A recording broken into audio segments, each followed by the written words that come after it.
I've obviously known you since school, Mhm. primary school, Mhm. and back then I wasn't aware of your condition or Yeah. the condition.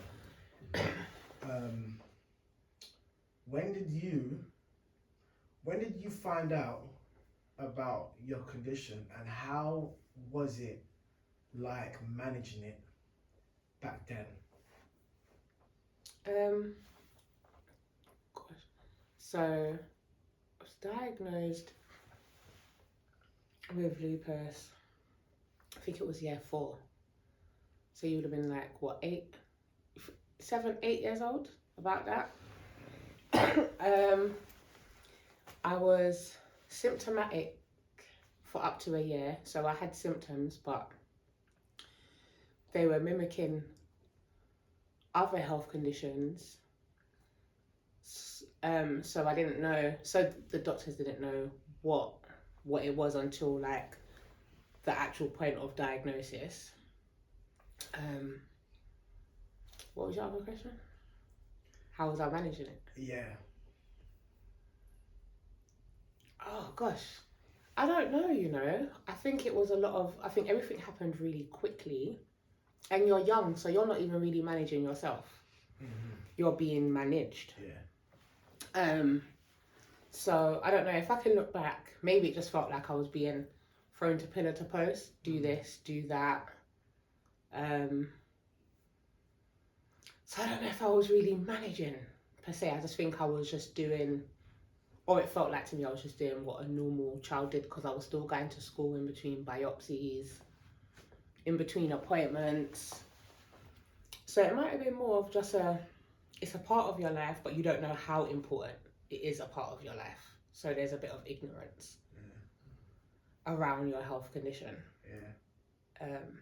Because in school you seemed absolutely fine, but obviously that's when I see you in school.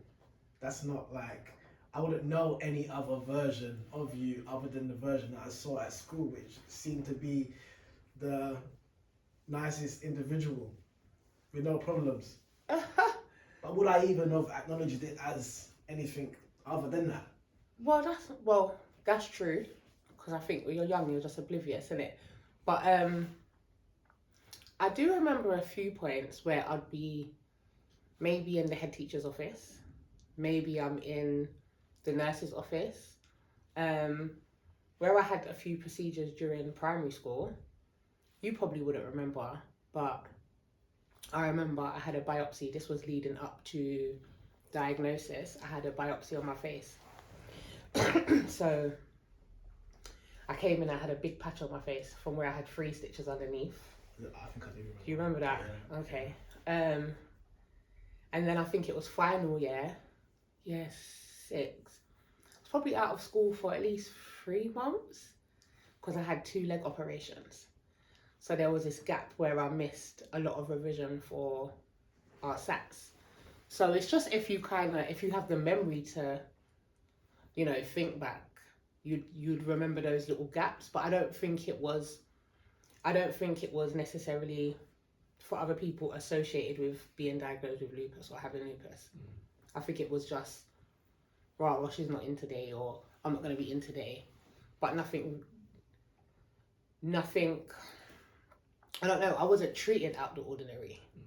So I didn't participate like I was out the ordinary. It was just a part of what's taking place at this moment. Do you think it still had an impact on your childhood or adulthood in terms of getting involved in things the way you might have wanted to? Or Oh yeah, 100%. Do you remember in school? Yeah, I don't know if your school did it, but our school did it. In your final year, you might go away for the week. Yeah, to Like like some France people, or something. Yeah, or Kent Hill. Yeah. Or so we ended up going Mansfield Park, and I know my mum was fretting, like, she can't go away for the week, she's not well, and all these outdoor activities and forest land and everything. And I remember going away for the week, and while certain activities were taking place, I would stay in with the head teacher in the kitchen area and would cook. So there was parts where it affected what I could do. Like I had to stop playing football the way I wanted to play football. Remember we was in a football team. I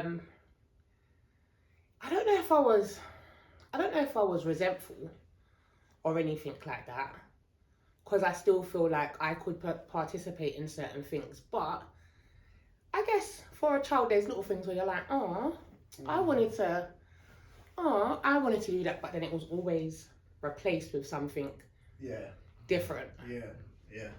Maybe not as enjoyable, but you're still a part even though you're different. So for those who don't know, what is lupus? How does it impact you or other people? Like, how do they say you receive it? I don't know how you say it. Like, how do you get it?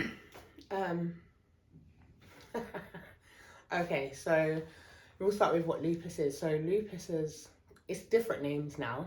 As you know, like I said, I was diagnosed like probably 30 odd years ago.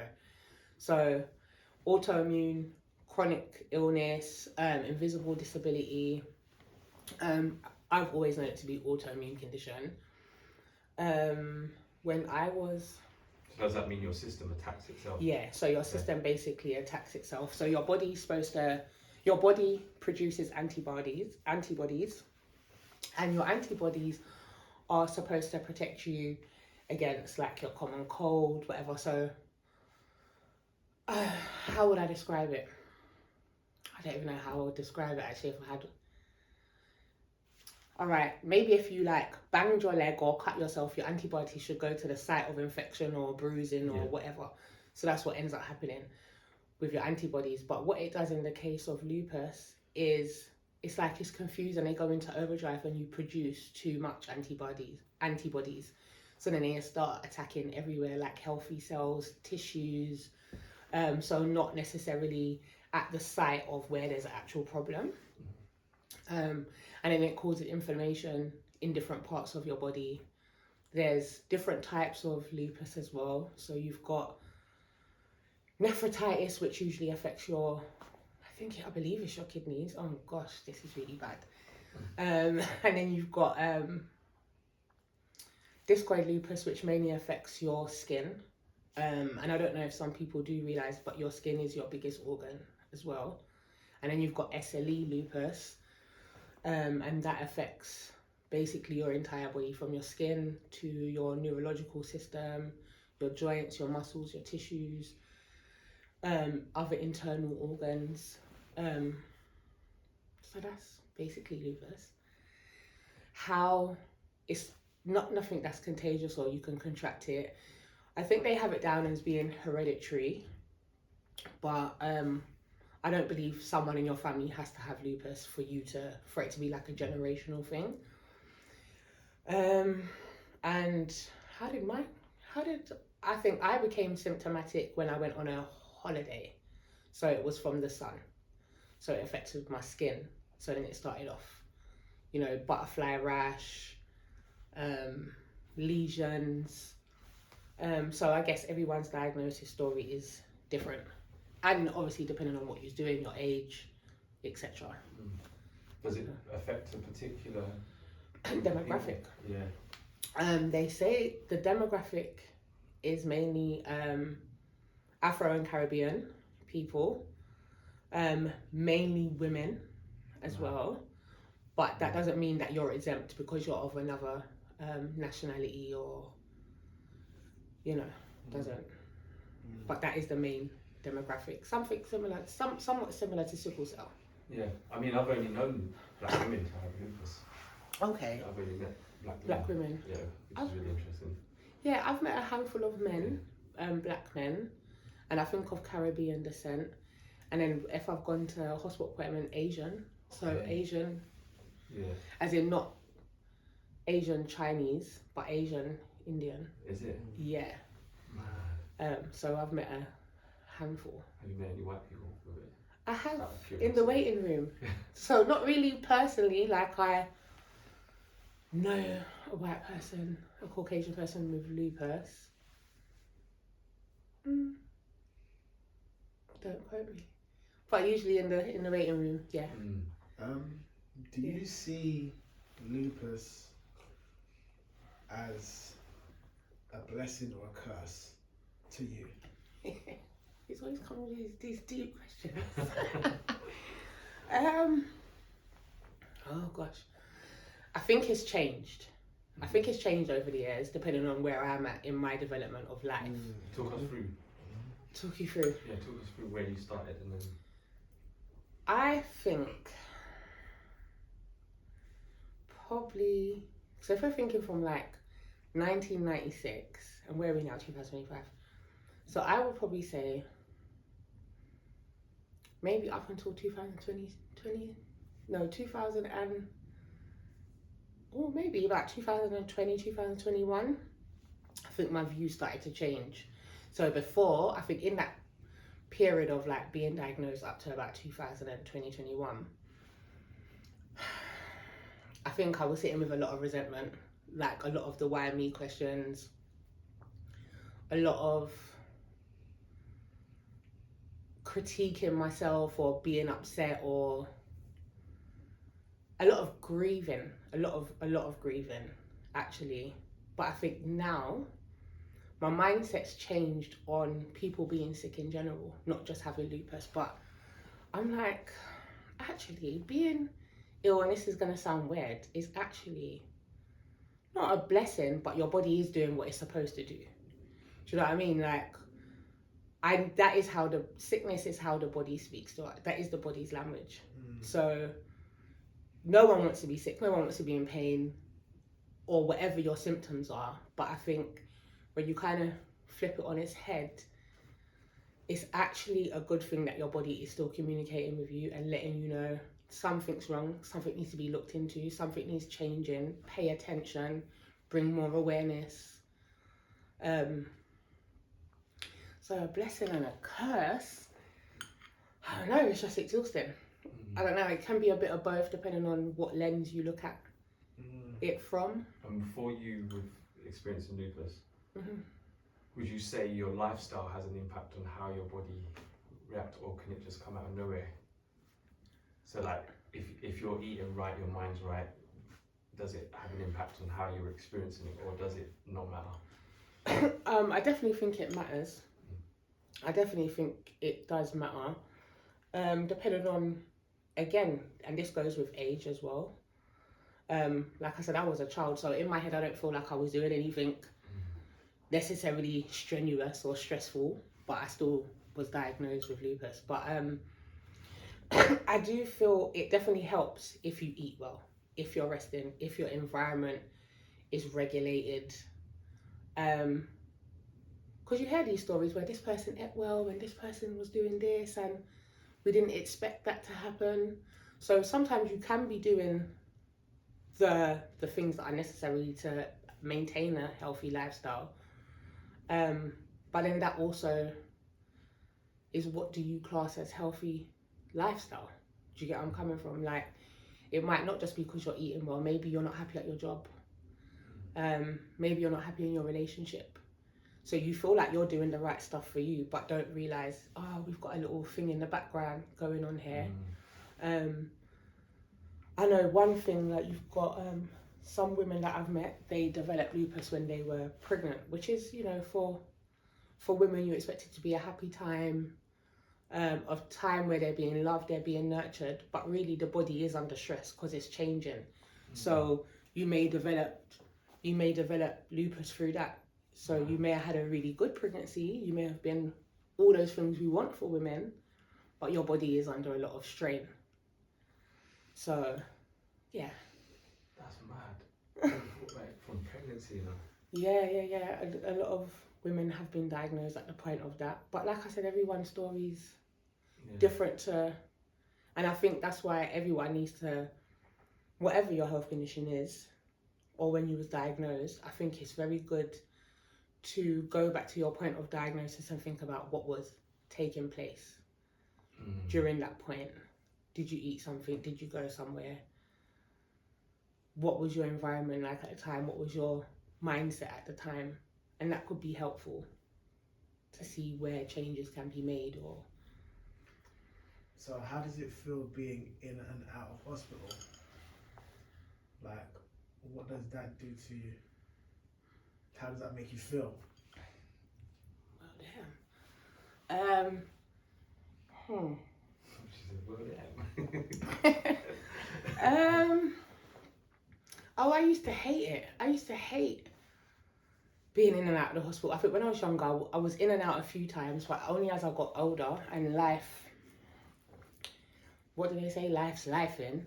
I was in more frequently, like maybe twice for the year. I don't know, I used to hate it. Now it's a different view. It's not that I love being in the hospital, it's just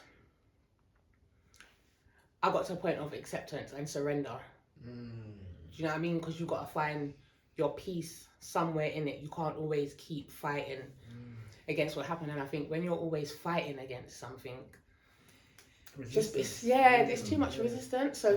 So now I have to admit, now I'm very much like, if I can feel like this is gonna be a hospital stay, because sometimes I can just go in, have an appointment, and it's like, no, actually, you're really not well. We're gonna have to keep you. So now, and for me, this is what acceptance and surrender looks like. Strip the bed, wash the dishes, clear out the fridge. So because I don't know how long I'm going to be in there for. Let's order an Uber. Let's not take the car. Just pack what you need. Bring all your stuff that you like. If it's your essential oils, if it's a certain shower gel, if there's a certain pajamas or nightgown, a pillow, a blanket. And that's what my surrender looks like. I think the hospital stuff, when you're not prepared, you resist it. It's like, oh, I'm here again. Yeah. I'm this, that. And now, I'm just like, okay, let's just... A moment to actually rest, to shut off and not think about anything else now outside of this. It's different when you're at home and you're sick. Because you still feel like, I've got things to do. I still got this to do. But when you're in there, your body might just come down a bit, regulate itself. So, yeah, hospital thing's long. And I think as well, but there's other parts to it. You can't eat the things that you want to eat. You can't see your friends that you want to see.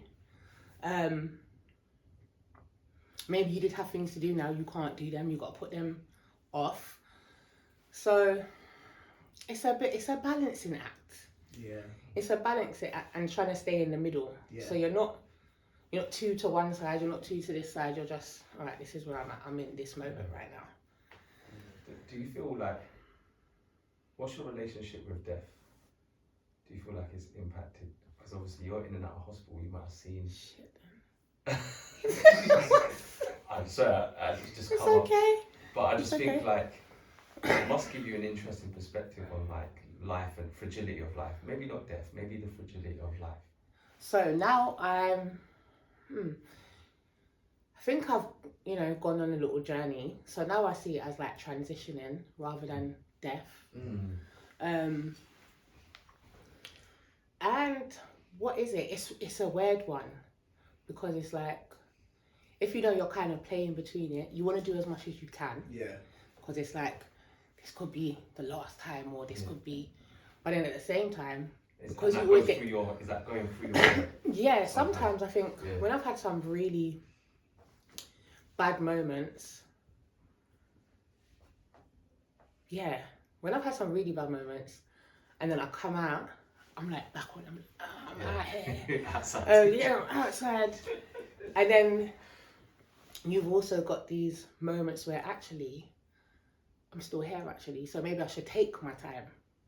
Do you know what I mean? And just be a bit more thorough. So it's this balancing act for me. I can't speak for anyone else, but because we've all had different experiences. But I don't know. I'm very much like, live your life, but take time while living your life. Take time. Yeah, and I think the fact that I'm still here as well, it's made me think that sometimes, take your time, like. And be a bit more present. I think that's what it's taught me, be a bit more present. Because sometimes you're just living life and you're not being as present as you could be. Is there a life expectancy, like a general one, like with those that experience? They do say with lupus, you should live a normal expectancy. But then in between, I've had like other conditions. So I was diagnosed with ILD, which is interstitial lung disease, and that's got a life expectancy of 5 years. Wow. I'm at 7. I'm at 7 years. So, you know, I think you read things, you learn things, you get educated on things, and that can sometimes throw your mental health off. You might spiral, but I'm still here. Yeah. Do you know what I mean? So I think it's always trying to like watch where your mind goes or what it 100%, engages with or what you're thinking of. Yeah. Because I do think, I've seen this, for instance, someone may have not known they had cancer, there's a spell, and they've been diagnosed now, and they deteriorate quicker now knowing the information than when they didn't know the information. Do you know what I mean? So information, I don't want to say right or wrong, but I think we should really look at how we're receiving information that we're given. I was going to touch on my next question about like, how do you think, as a black woman, how do you think you've been treated in the medical system? Because obviously physiology is different to a white body or any other body, like an Asian body. And do you feel people look at that when they approach you as a patient? The difference between shooting with these questions. I think it's an important one because I think our medical system approaches everything from a blanket approach, like you're a human being. But actually, the human beings come with different physiology and different ways to treat their bodies. So I'm just wondering if you've experienced that kind of difference. I think I have, but in the moment, I don't know if I necessarily saw it as that. But it's upon reflection. But I definitely know there is a difference. So obviously, if you are Caucasian or if you've got a lighter complexion, it's easier to see things on your body, like if there's an issue. So for me, I know, I don't want to say medically gaslit, but you know, there's space for that. But being who I am, I talk, and I think I've been in the medical system quite long. So if I'm saying this to you and I'm saying this to you, this is kind of what I mean. So I don't think I necessarily experience it the way other people do. But I do remember a time I had a temperature. I looked well. I looked how I look now, but I'm in my hospital bed. The consultant comes along. She comes along with her students as well, and I remember her saying to me, we went through why I was here, and then she was like, I don't even know why you're in the bed. You don't even look sick. And I was just like, well, what does looking sick look like? Because I think people expect you to be like half cut, but it's like when they do like your examination and etc. It's like okay. So I think I experienced that type of, you're quite articulate, you're kind of on point with this, you look well, so I don't exactly look like someone that's sick. So I think I experienced that. I don't know if it's necessarily a race thing, like in that way. Have I experienced? But it probably has occurred. And me, just being in my own bubble, I've probably not even realised it. Do you know what I mean? Because I guess I'm not looking for these things, or so I don't know. Some people feel it straight away. Like I've seen stuff where they're in the hospital waiting for hours, they're waiting for hours, but I know I've built up over the last 20 odd years, I've built up a rapport with my consultant. So I'm going to this one, I'm sending an email to this one, I'm kind of, you know your way in. Yeah, I'm cutting out the bullshit. I don't really want to, but I do have empathy for people that are experiencing it though, because I definitely know it's not nice.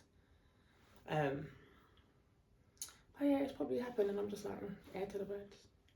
And how do you, for those that like are ignorant to lupus or other unseen diseases, how would you kind of encourage people to think about how they support people who are going through that? Sorry, repeat that. Sorry. So you know, like others who are ignorant to unseen conditions, diseases, things that affect people. From someone who is going through, how do you think people who want to be supportive in that space, how do you think they can better support people like yourself that are experiencing Arcs? Yeah. I say arcs because I think there's a thing, especially if you're a helpful person as well, though, and you're empathetic. You just want to do. Like if you think of, I want to say a person with a health condition, like a child, like, yeah, you just want to just run in but you have to remember, people that have health conditions or disability, they still want to maintain a level of independence. So always just kind of rushing in or hovering maybe isn't the way to go. Maybe it's just asking, how can I support you? What do you need? Because sometimes I think this is where resentment can come in as well. You feel like you're always doing for someone, always being helpful. And yes, you are, but sometimes you're not fulfilling the need of that person. You're doing what you're doing, but that's maybe not what they needed. They maybe needed something else from you. Like the requirement was different. So I think sometimes it's best to ask, how can I help you? How can I be of service? What is it that you need? Instead of you just rushing in to just want to save the day. Do you know what I mean? You might think, oh, if I go to your house and your house is messy, let me come in and wash your dishes. Or let me tidy up, which is helpful, which is a good thing to do. But maybe that person wanted to wash their dishes just so they felt like they had. But I'm cool, come in my house and wash my dishes. If you see I'm struggling, come in. You don't have to ask. But yeah, no, I would say definitely just ask. You know. So, was there ever a time where you thought that you could possibly die or transition? Yes, there was. Yeah, so it was the lung condition. I had pneumonia, but I didn't know I had pneumonia. I just thought I had a normal chest infection, antibiotics will clear it. And funny, the reason why it's secondary, like the ILD, is because obviously with lupus you have a compromised immune system. So you're open to catching like colds, chest infections, what I was anyway. Quite more quicker than the person that had a healthy immune system. And I remember couldn't get through the nights, my breathing had become shallow.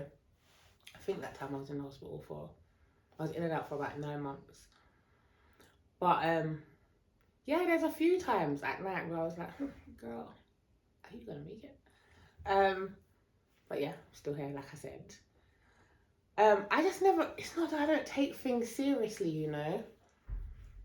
It's just, it's gonna be what it's going to be. So even though it crosses your mind, I try not to engage with those thoughts too much. I try my best not to engage with the not being here thoughts too much. Not saying I haven't had my moments. Yeah.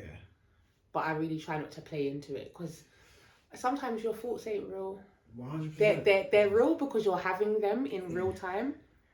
But sometimes it's not your voice. I mentioned before about grieving. And I think that's where a lot of, you see when you start getting depressed and you start getting, it's a multitude of things. Like there's, it depends on your life again. But if, I don't know, if you were a sporty person and then you got diagnosed, you might be grieving of who you used to be or what you used to could do. And then maybe you was a sporty person and you had goals for the future. So now you find yourself grieving this future that you thought was closer than you thought and who you wanted to be. And there's those aspects, and then there's also like the physical aspects, like maybe yesterday you could walk, tomorrow you can barely get out of your bed.